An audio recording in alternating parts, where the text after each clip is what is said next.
Charu, do you know how to fly a kite? नहीं, पर किसी दिन उड़ाना जरूर चाहूंगा।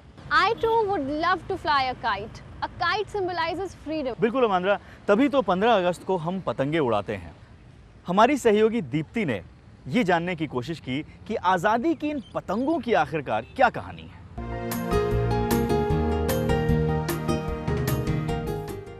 खुले खुले अंबर में सज गए आजादी के रंग, हर दिल में उल्लास बसा है, चहुदिस छाई उमंग, हर हिंदुस्तानी के हाथ है राष्ट्रवाद की डोर, आओ गगन में हम लहराएं आजादी की पतंग।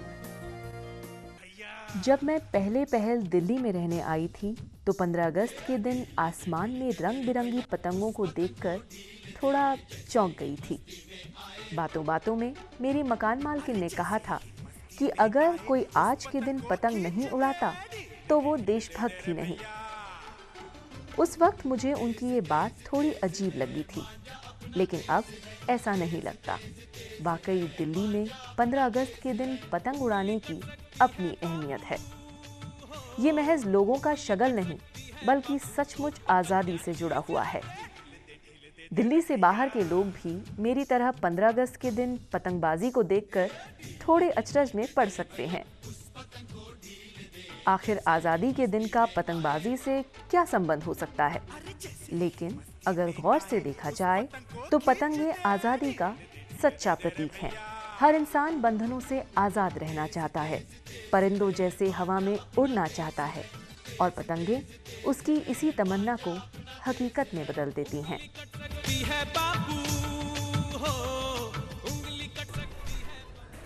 15 अगस्त के दिन शायद ही आपको राजधानी दिल्ली में कोई अपने घरों में मिले।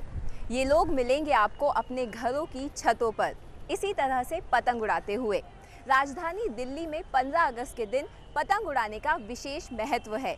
आइए जानते हैं कि ये पतंगे बनती कहाँ हैं।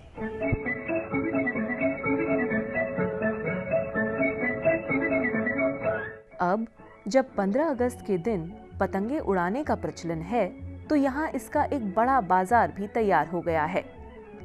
इन्हीं बाजारों की तलाश में हम पहुंचे दिल्ली 6 की तंग गलियों में।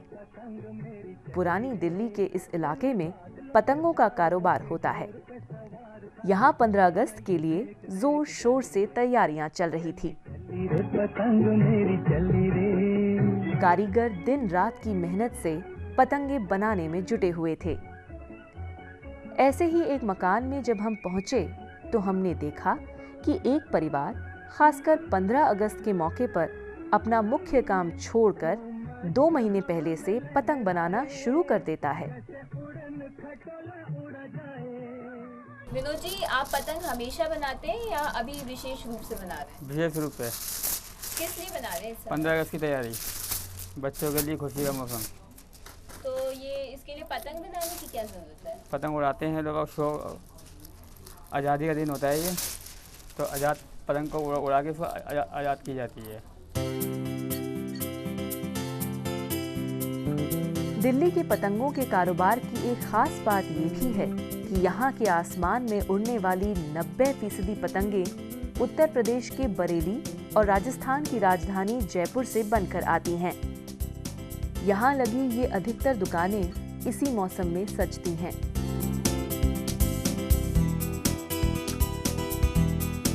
सबसे ज़्यादा पतंग जयपुर से आती है, दिल्ली में कलकत्ता से आती है, रामपुर से आती है, बरेली की पतंग आती है। मेन पतंग ये सबसे ज़्यादा दिल्ली में तो आप समझिए 10% पतंग बनती है, वो भी पीवीसी की। जो बच्चे 50 पैसे और 1 रुपये वाली पतंग उड़ाते हैं, दिल्ली में केवल वो पतंग बनती है। यहाँ कोई कागज़ की पतंग की मैन्युफैक्चरिंग नहीं है। जयपुर से पतंगे लेकर ये लोग यहाँ आते हैं और अपनी पतंगे बेचकर चले जाते हैं। इन शहरों से आई ये खास तिरंगे वाली पतंगे यहाँ सबसे ज्यादा बिकती हैं। यही वजह है कि ये इतने बड़े बड़े डब्बों में भरकर यहाँ आती है। हमें यहीं मिले जींद से आए ये बुजुर्ग जो 15 अगस्त के लिए खास पतंगे खरीदने यहाँ तक आए हैं। रोहतक से आगे है जींद, नरवाना, जाखल और ये मतलब उड्डा, बठिंडा, फिरोजपुर, इस लाइन पे से आए। तो वहाँ से आप केवल पतंग लेने आए? सिर्फ पतंग लेने आए हैं। हमारा देश स्वतंत्र हुआ था, इस करके 15 अगस्त को उड़ाते हैं इसको। इसका दिन 15 अगस्त का होता है असली।